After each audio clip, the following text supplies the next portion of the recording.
Sud Radio, le coup de cœur des libraires. Valérie Expert, Gérard Collard. Bonjour Gérard. Bonjour. Ultime émission de la saison. On espère que vous avez aimé tous nos conseils. On va faire un petit récap avec quand même quelques nouveautés. On va vous dire ce qu'on a aimé, ce qu'on vous conseille d'emporter en vacances, ou même si vous ne bougez pas, le meilleur moyen de s'évader, c'est le livre et la lecture. Ne nous envoyez pas des mails pour nous dire vous reparlez des mêmes livres. Non, là, c'est fait exprès. Voilà, là, c'est fait exprès. Mais parfois, on parle des mêmes livres parce qu'on est déçu que ça n'ait pas fonctionné comme on aimerait que ça fonctionne, parce qu'il y a des livres formidables et c'est pas suffisant. C'est pas suffisant. Non, et puis ce qui m'énerve, c'est qu'on peut repasser un clip vidéo d'une chanson ou d'une musique 2000 fois, ça choque personne. Et vous parlez 2 fois du même livre, vous êtes là, ah bah oui, vous avez reparlé 2 fois du même. Bah oui, on peut reparler 2 fois, mais même 200 fois si on considère que le livre est bon et qu'on n'en parle pas assez. Voilà. Alors, un énorme bravo à vous, Gérard, et à Jean Cazel, votre associé, à toute une équipe à la ville de Créteil. Moi, j'ai découvert ce parc du Pérou qui est absolument magnifique. Vous avez organisé ce salon international du livre de poche dimanche dernier.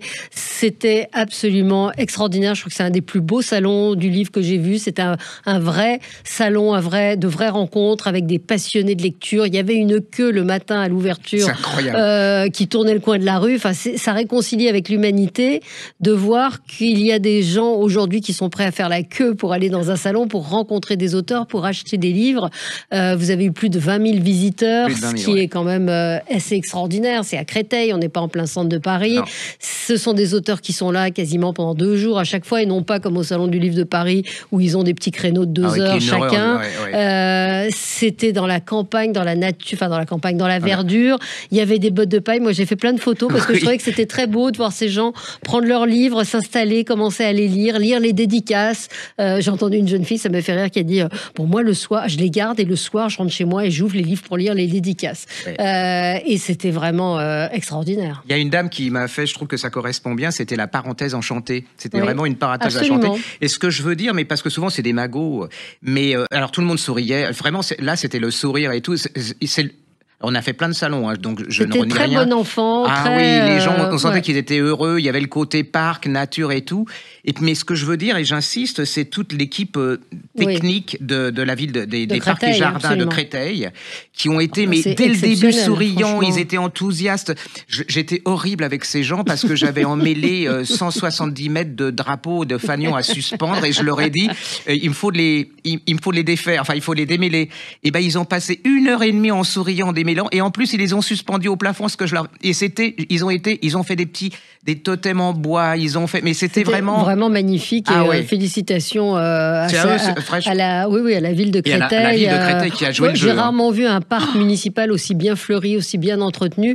Toute cette ambiance était incroyable. Il y avait des auteurs formidables aussi, et il y avait des gens qui achetaient des livres de poche, parce que effectivement, pour 3 poches, c'est le prix d'un livre grand format. Alors il y en a qui ont acheté aussi des grands formats, mais il y avait une vraie passion et un vrai enthousiasme. Et tous les auteurs l'ont dit, ils n'ont jamais vécu un salon comme celui-là. Et moi, ce qui m'a fait plaisir, c'est que les auteurs disaient, en fait, le vrai salon de Paris, c'était le nôtre par rapport au salon de Paris, en plein Paris, quoi. Et puis je tiens à remercier, parce que je le fais pas souvent, franchement, c'est pas mon truc, les politiques, mais à remercier le maire, parce qu'il jouait gros quand même. Il a pris des risques, bien sûr. Son équipe était favorable, mais pas forcément tous, et il a poussé, il a dit tout de suite, il a mis les moyens surtout, et il a pas ronchonné. Catala, qui est maire socialiste depuis des années. Oui, et qui est un monsieur, mais vraiment, il est punchy et tout, et ça... Faut reconnaître, il y a des politiques de qualité et qui savent parier et qui savent sur la culture. Et c'est une ville qui a aussi qui joue beaucoup sur la culture. Il y a eu un palmarès. Il y a eu des prix qui ont été remis. Vous voulez commencer par quoi? La littérature francophone, par exemple, le polar francophone.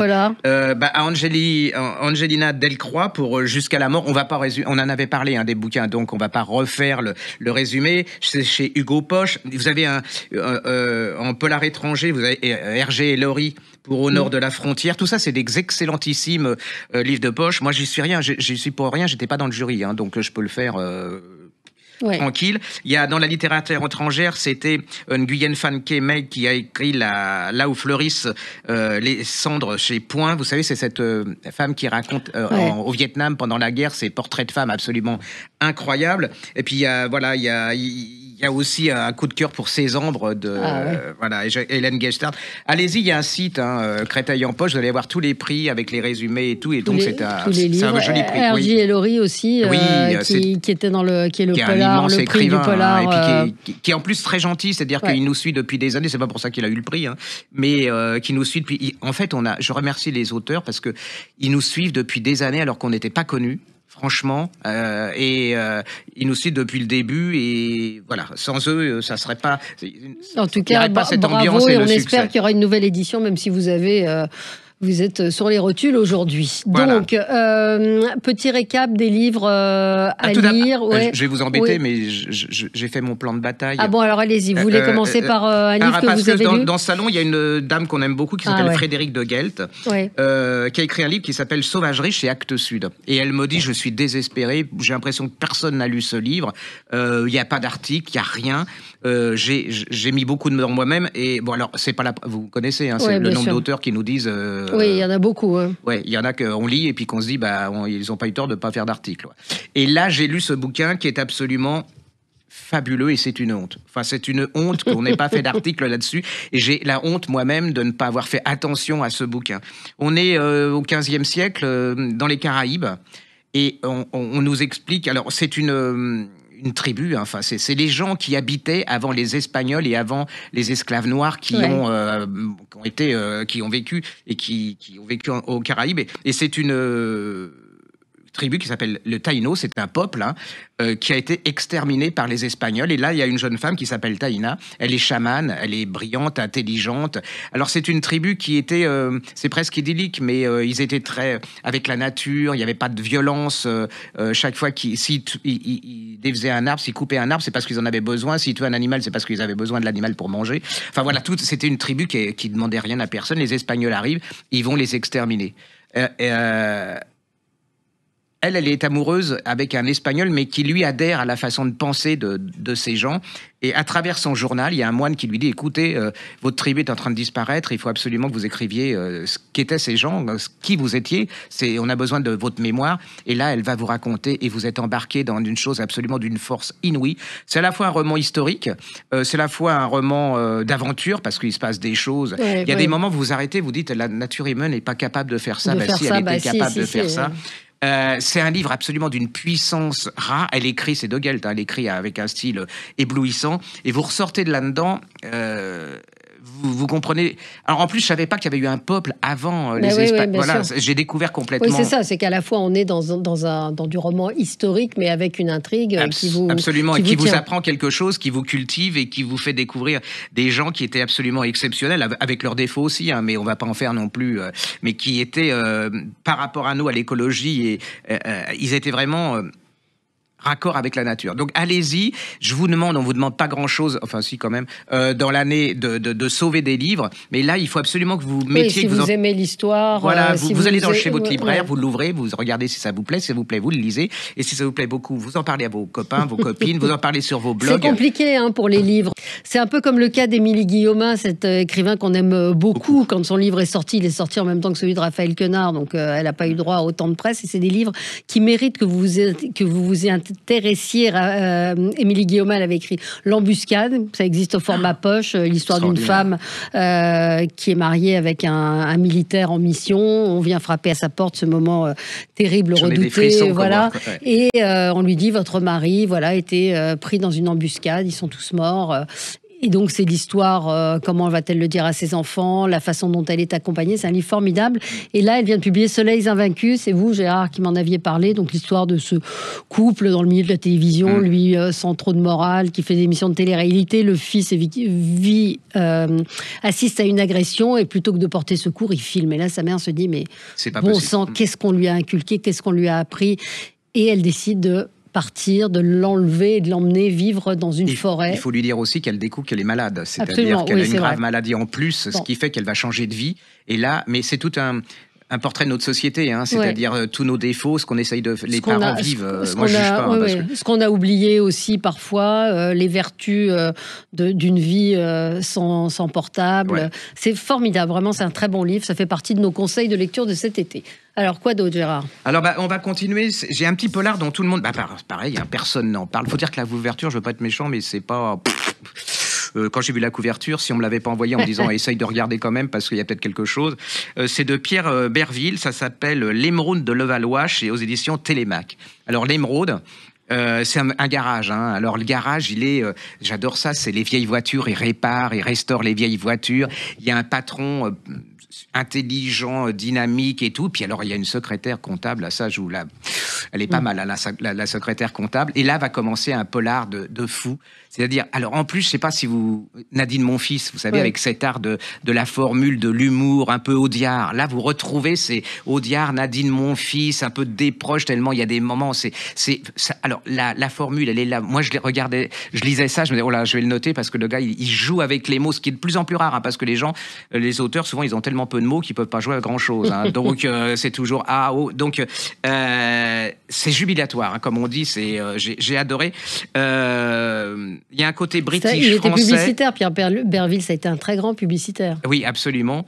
C'est lui qui a fait le J'enlève le haut, j'enlève le bas et tout. C'est étonnant parce qu'il a vraiment... C'est une pure petite merveille, un pur chef-d'œuvre d'humour. Et alors attention, parce que derrière ce qu'on dit, il donne de la légèreté à la profondeur, fameuse phrase. Mais c'est vrai que derrière ce polar qui commence très très bien, qui est plein de drôleries, d'humour, de légèreté, la fin c'est quand même autre chose, hein. Ça va finir, vous allez vous en prendre quand même un peu plein, dans la tête. Ouais. Je trouve que c'est vraiment Voilà, pour moi, c'est une des belles découvertes et je ne comprends pas que personne, alors je suis fautif aussi, n'ait fait d'articles sur cet homme. C'est le problème de la production des livres, hein. On voit ce qui va apparaître à la rentrée. Faudrait m'expliquer. Un peu de curiosité, peut-être, c'est ça. J'ai lu le Quenard, là, parce que je me suis dit, je suis passé à côté d'une merveille, je suis passé d'à côté. J'ai pas pu, moi. Je n'ai pas compris, pas pu dépasser les 50 premières pages. Il écrit comme il parle, c'est-à-dire que c'est dramatique. Il n'y a rien dedans. Enfin, franchement, je ne m'attaque pas à cet homme parce que tant mieux à lui. Si son bouquin marche, c'est pas un problème. Enfin, ne vous faites pas avoir, entre guillemets, par la pub, quoi. Parce que moi, j'ai essayé, j'avais plutôt de la bienveillance pour tout dire. J'ai commencé, ça m'est tombé des mains. Moi aussi. Franchement, j'étais... on va pas passer 2 heures là-dessus, mais je trouve qu'il y a des mystères comme ça qui m'énervent un peu. Petite pause et on se retrouve dans un instant avec vous. Sud Radio, le coup de cœur des libraires. Valérie Expert, Gérard Collard. Alors, quelques conseils de lecture pour vos vacances, des livres dont on vous a parlé que vous n'avez peut-être pas noté. Il y a pas mal de choses. Déjà, vous pouvez lire tout Jean-Philippe Blondel. Ah oui. Jean-Philippe Blondel fait partie, c'était le parrain du Salon du Livre de Saint-Maur, mais c'est de Créteil, pardon. De Créteil. Vous pouvez tout lire de lui parce qu'il a vous serez dans une bulle de bonheur en lisant ses livres, parce que c'est cette fameuse phrase maintenant de Gérard Collard, de l'art de parler de choses sérieuses avec légèreté et pas toujours. Et franchement, c'est un auteur qui ne peut pas vous décevoir. Et à chaque fois qu'on reçoit un de ses livres, moi, je suis toujours très angoissée, et lui aussi, je pense, en se disant, est-ce que je vais aimer, est-ce qu'il va faire aussi bien? Et oui, si, il fait toujours aussi bien. Donc tout existe en poche, à part le dernier, Un été 59, 79, pas 59, Un été 79, ça se passe évidemment en 1979. Et là, c'est vraiment, vous vous retrouvez dans ces années, hein, de fin des années 70. Et des gamins, s'ils veulent savoir ce que vivaient leurs parents dans les années, voilà, deux frères qui n'ont rien de commun, des parents qui décident de les emmener en vacances. Lui, le père est employé dans une succursale SNCF. Enfin, c'est la vie quotidienne, c'est le quotidien. On a fait un débat sur ces écrivains qui racontent le quotidien. Voilà, c'est ce que fait Jean-Philippe Blondel. Donc son dernier livre s'appelle Un été 79, l'été de la liberté, et vous pouvez tout lire de lui. Et puis Marie Sizun aussi, cette femme incroyable, elle a plus de 80 ans, mais elle ne les fait pas, hein.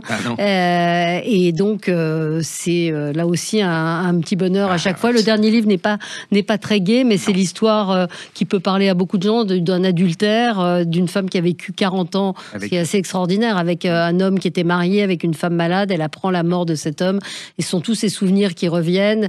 C'est formidable. Et alors, moi, je ne veux pas me faire de l'autosatisfaction, mais je crois qu'on a aidé à ce que cette femme, elle sorte de l'anonymat. Oui. Parce que je voyais au salon le nombre de gens qui sont venus vers elle, et il faut lire tous ses livres, hein, parce que il y a à la fois le style, elle donne de la profondeur aux mots, il n'y a pas un mot inutile. Il y a des gens, c'est une évidence. Je trouve qu'elle aurait dû avoir du succès. Elle a 80 et quelques années. Je trouve qu'elle aurait dû avoir du succès depuis très, très, très longtemps. Ne passez pas à côté de ça. En vacances, vous prenez... c'est en folio. Hein, il y a les Marie Sizun, ils sont tous en folio. Il y a, pas tous. Il y a les Harley à poche, comme les portraits, les petits portraits qui sont absolument fabuleux. Ça, c'est vraiment... À mon avis, c'est une des... Je peux me tromper parce que j'en sais... Mais je pense que c'est une de ces femmes qui restera comme... Voilà, pour moi, c'est un... Et c'est vrai qu'on n'arrête pas de le répéter, mais il y a une injustice dans la littérature avec effectivement le médiatique, les renvois d'ascenseurs, des auteurs surcotés, des choses illisibles et que pourtant se vendent. Et nous, on vous parle de livres qu'on aime, le plaisir de la lecture. Et je rappelle que vous êtes libraire, Gérard, donc vous ne pouvez pas mentir. Non, si vous mentez, que vous vendez des livres nazes, pour parler trivialement, vous allez vous les reprendre dans la figure. Quoi d'autre, Gérard? Alors, pour détendre, on en avait déjà parlé, mais j'ai adoré ce bouquin, puis c'est très plein d'humour. C'est Hélène Simonson, ça s'appelle Transport pour dames chez Hachette. On est, pendant la guerre, les femmes ont pris le pouvoir, hein, puisque les hommes faisaient la guerre. Et puis, le problème, c'est à Londres, hein, ça se passe en Angleterre. Ils reviennent. Et ils reviennent, ils veulent reprendre leur place, hein, c'est ça. Et c'est un livre qui raconte ça, mais alors avec un humour, cette espèce de force de l'humour anglais, avec beaucoup psychologiquement, c'est hyper bien fait, mais c'est en même temps, c'est une raconteuse d'histoire, donc vous êtes pris dans l'histoire avec des portraits de femmes qui sont à la fois drôles, touchants, bouleversants, puis leur courage, parce qu'elles vont créer quelque chose pour essayer de résister malgré que les hommes soient là pour prendre leur place. C'est une pure merveille de détente. Vous partez en vacances, il va pleuvoir n'importe quoi. Vous allez voir, il va pleuvoir. Vous prenez ça, vous allez sourire, vous allez passer un moment un petit peu entre parenthèses et qui va vous faire du bien. Allez-y, ne passez pas à côté de ça. Alors moi, j'emporte un livre de cuisine avec moi en vacances, celui de François-Régis Gaudry. C'est une mine, mais vous pouvez pas savoir, c'est des recettes faciles à faire, des recettes auxquelles vous n'auriez pas pensé, avec des ingrédients. Moi, c'est mon livre préféré de cette année de cuisine. Alors, il est un peu gros, certes, mais malgré tout, il est sur Instagram. Je devrais pas vous le dire parce qu'il va pas vendre son livre, mais c'est un livre qu'on garde, c'est un livre qui reste qui va rester dans vos placards parce que c'est plein ça s'appelle Recettes et récits. C'est aux éditions Marabout et je vous le conseille parce que c'est plein de trucs hyper faciles à faire et plein d'idées. Les super gadgets de sardines, la salade de tomates cerises aux cerises, des polpettes d'aubergines. Enfin, franchement, si vous aimez la cuisine, le livre de François-Régis Gaudry est un incontournable. Alors, une des révélations françaises, pour moi, de cette année, c'est en polar français, c'est Grégoire Gordino qui a fait Ainsi personne l'oublie, chez Édition Gros Caillou, qui est une édition formidable, qui était un tout petit éditeur, mais qui est en train de découvrir toutes les pépites de la nouvelle génération. Alors vous avez Grégoire Gordino avec aussi Personne l'oublie, et vous avez aussi une femme incroyable qui s'appelle Rose Mallet, qui a écrit entre autres Ne reste que la nuit chez aussi Gros Caillou. Alors vous les voyez chez votre libraire, vous n'hésitez pas, vous y allez, c'est la nouvelle génération, alors avec... Je sais pas, j'ai l'impression qu'ils changent les codes du polar, mais tout en restant classique.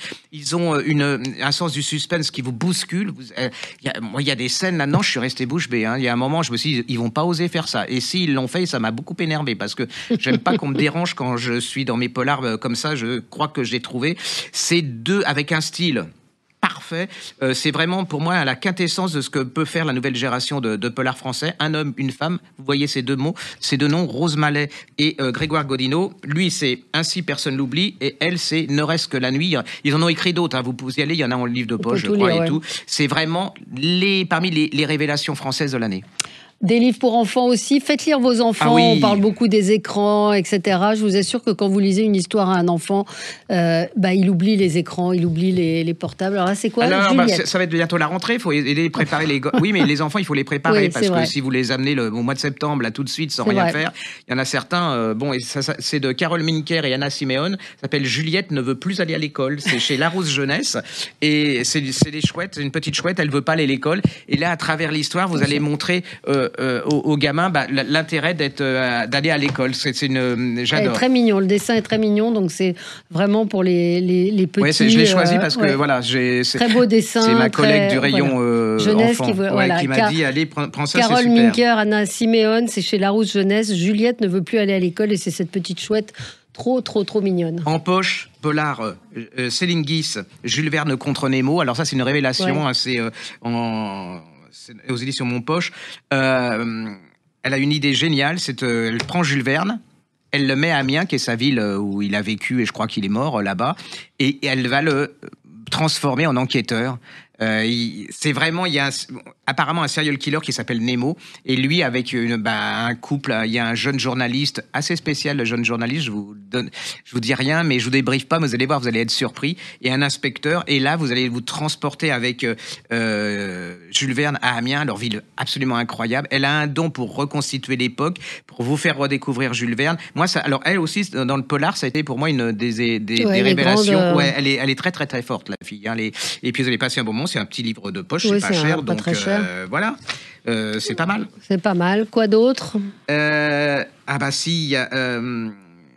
Qu'est-ce que j'ai d'autre? J'ai mon petit cahier, hein, je vous le dis. Je regarde mon petit cahier. Il y a tellement de choses. De toute façon, vous pouvez aller réécouter les podcasts de Sud Radio. Ça marche en plus, ça marche super bien. Regardez notre chaîne YouTube, les coups de cœur des libraires. Vous aurez aussi beaucoup de références de livres. Vous parliez de tous ces livres. Il y a Sam Holland. Vous aviez adoré L'Imitateur chez Harper Noir, qui est un des polars les plus terrifiants que j'ai lus. En fait, c'est un peu de nos découvertes. Hein. C'est l'histoire d'un serial killer qui, lui, prend tous les meilleurs crimes de tous les serial killers qui existent et va les reconstituer des années après. Alors, laissez la lumière allumée, accrochez-vous bien. Si vous êtes un peu en dépression, vous évitez. Mais si vous aimez les excellentissimes polars, moi je trouvais ça un peu bidon l'histoire de. En fait, c'est super doué. Hein, c'est vraiment étonnant. C'est un polar étonnant. Vous êtes dedans. C'est pareil que pour l'autre. Je trouve que c'est un peu une quintessence de ce qu'on peut faire dans le genre serial killer. Ça s'appelle L'Imitateur de Sam Holland. C'est chez Harper Noir et c'est absolument brillant. Là aussi un livre dont personne ne parle parce que ce sont des petites maisons d'édition. Ruby de Pierre Bisbal, c'est quelqu'un qui n'est pas très connu mais qui hélas a disparu avant la parution de son livre, mais ça parle du Paris de la fin du 19e siècle. Ça vous parle des bas-fonds d'une jeune femme qui naît d'une mère qui a été contrainte à la prostitution, elle-même veut s'en sortir. Donc c'est tout ce parcours, c'est une galerie de portraits absolument incroyable de ces maisons closes.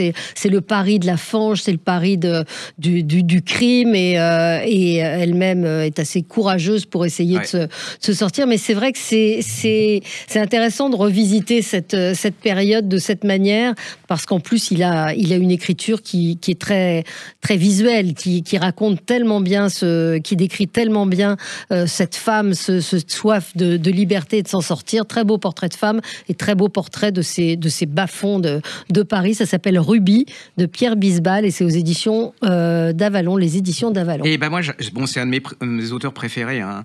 Vient de paraître Les Amants nomades de Jennifer Le Sieur. C'est Fanny et Robert Louis Stevenson. C'est chez Artaud. Génial. J'ai adoré. Franchement, je connaissais Fanny Stevenson parce qu'il y avait déjà des livres qui sont parus sur elle. Cette femme, elle est incroyable. C'est-à-dire, alors, il y a 10 ans de différence entre Stevenson et sa femme. Et Fanny. Elle a déjà vécu sa vie aux États-Unis. Elle est mère de famille. Elle a vécu au Far West. Et puis à un moment, elle essaye de s'échapper de là. Elle débarque en Europe. Et elle va rencontrer ce bourge rebelle, voyageur qui s'appelle Stevenson, écossais. Et là, sans elle, il n'aurait pas écrit L'âne qui traversait ses Cévennes, l'île au Trésor, enfin tout ça, il l'aurait pas écrit. Et là, vous allez voyager avec les deux. C'est vraiment un livre de voyage, hein, en même temps. C'est la redécouverte de Stevenson et de cette. C'est un amour absolument extraordinaire, passionnel. Ça va résister à tout. Il va mourir très jeune, hein, parce qu'il est très très malade, à 44 ans aux îles Samoa. Et c'est vraiment, c'est un des plus beaux livres d'amour et de voyage que j'ai lu là depuis. Ça m'a vraiment. Ne passez pas à côté. En plus, ça va vous faire découvrir Stevenson, si vous le connaissez. Il y a une image un peu poussiéreuse quand même de trucs qu'on lit à l'école. Les enfants, pour moi, c'est le plus grand roman historique de tous les temps. C'est celui que j'emmène en vacances partout. Il a écrit un livre qui est au serpent à plumes qui s'appelle Les aventures de David Belfour. C'est absolument. Je m'en sépare pas. C'est de petites. Pardon ? De Robert Louis Stevenson. Ouais, c'est l'histoire d'un petit garçon, après jeune homme et tout, qui va être embringué il va voyager en Écosse avec les pirates, les corsaires. C'est toute la découverte de l'Écosse. C'est fabuleux. Il a écrit 2 livres absolument fabuleux que j'emmène partout. C'est Les aventures de David Belfour, c'est chez Serpent à plumes, et Le Maître de Ballantrae, qui est un des héros les plus pervers de ma vie que j'ai lu, qui était, je crois, chez Folio. De redécouvrir Stevenson, Dr. Jekyll et Mr. Hyde, c'est lui aussi. Donc ça s'appelle Les Amants nomades, Fanny et Robert Louis Stevenson, c'est chez Artaud et l'auteur s'appelle Jennifer Le Sieur. Merci Gérard, bon été à vous et on se retrouve à la rentrée. Lisez et achetez chez vos libraires. Merci à vous, bonne journée sur Sud Radio. Sud Radio, le coup de cœur des libraires. Valérie Expert, Gérard Collard.